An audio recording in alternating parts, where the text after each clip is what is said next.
মহাশিবরাত্রির অনেক অনেক শুভেচ্ছা জানাই। আমিও শিবরাত্রি ব্রত পালন করেছি।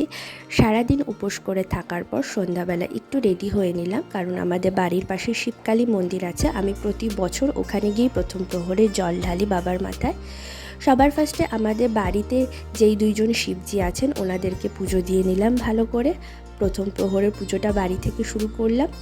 তো ওনাদেরকে, যদিও সকালবেলাও আমি ওনাদের মাথায় জল ঢেলেছি, তাও প্রথম প্রহরে আমি ওনাদেরকে ভালো করে পুজো দিয়ে, এই হচ্ছে একজন আর এই হচ্ছে আরেকজন, এই দুজনকে ভালো করে আমি পুজো দিয়ে মন্দিরে শিবজির জন্য আমি এখানে ডালা সাজিয়ে নিচ্ছিলাম। তো ডালা সাজিয়ে নেওয়ার পর আমি আর মা চলে গিয়েছিলাম মন্দিরে। আর এখানে আমার বাড়ির প্রথম প্রহরের পুজোটা কমপ্লিট করলাম। করার পর আর এই হচ্ছে মন্দিরের শিবজির জন্য ডালা। এখানে সব কিছু আছে, ঘি, মধু, যা যা দেয়। মন্দিরে গিয়ে দেখলাম মন্দিরে ভালোই ফাঁকা, খুব একটা ভিড় নেই, যদিও আমি একটু দেরি করে গেছি। তো এখানে আমি লাইনে দাঁড়িয়েছিলাম, অল্প কয়েকজন ছিল, তো আমি সেখানে লাইনে দাঁড়িয়েছিলাম। আর আমার হাতে গঙ্গার জল পঞ্চামৃত ছিল, আর বাকিগুলো মার হাতে ছিল। তো লাইনে দাঁড়ানোর পর আমারও টার্ন আসলো বাবার মাথায় জল ঢালার। আর এখানে মন্দিরে পুজো হচ্ছিল, যজ্ঞ হয় মন্দিরে। তারপর বাড়ি এসে আমি আমার দ্বিতীয় প্রহরের পুজোটাও কমপ্লিট করে ফেললাম।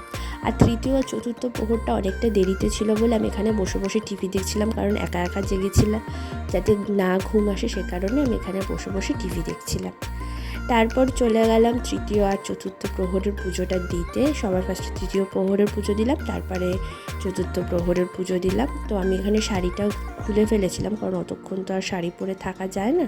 তারপর নর্মাল একটা ধোয়া কুর্তি পরে নিলাম। আর এখানে আমি চতুর্থ প্রহরের পুজোটা সম্পন্ন করলাম, জল ঢাললাম, বাবাকে আরতি করলাম। তো এইভাবেই ব্রত কথা শুনলাম। তো এইভাবে আমার ব্রতটা আমি সম্পন্ন করলাম। তো তোমাদের এই ভ্লগটা কেমন লাগলো সবাই জানিও। যদি ভালো লেগে থাকে তো আমার চ্যানেলটা প্লিজ সাবস্ক্রাইব করে দিও। তো টাটা।